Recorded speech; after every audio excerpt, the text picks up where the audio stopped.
അലക്ഷ്യമായും വൃത്തിഹീനമായും കിടക്കുന്ന സ്ഥലങ്ങൾ തലച്ചോറിന്റെ ശ്രദ്ധ കേന്ദ്രീകരിക്കാനുള്ള കഴിവിനെ ഇല്ലാതാക്കുമെന്ന് പഠനങ്ങൾ. വൃത്തിയുള്ള പ്രദേശം മാനസികാരോഗ്യം മെച്ചപ്പെടുത്തുമെന്നും പഠനം സൂചിപ്പിക്കുന്നു.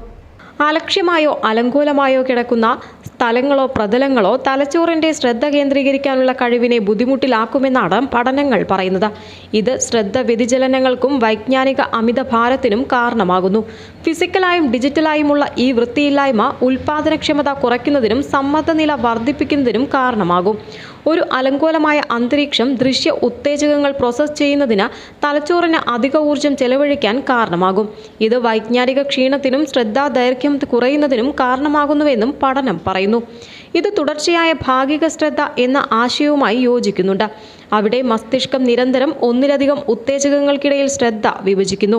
ഇത് പ്രവർത്തന മെമ്മറിയെയും പഠനശേഷിയെയും ദുർബലപ്പെടുത്തുന്നു.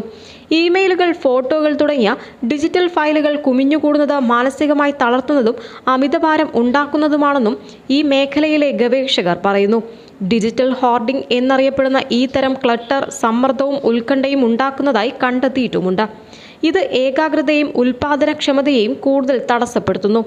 അതിനാൽ തന്നെ എപ്പോഴും സമയം ചിലവഴിക്കുമ്പോൾ വൃത്തിയുള്ള സ്ഥലങ്ങളിൽ ചിലവഴിക്കാൻ ശ്രദ്ധിക്കണം. മനസ്സിനെ ഏകാഗ്രമാക്കാനും ഇത് സഹായിക്കും. ന്യൂസ് ഡെസ്ക്, സെഡ്കോ ന്യൂസ്.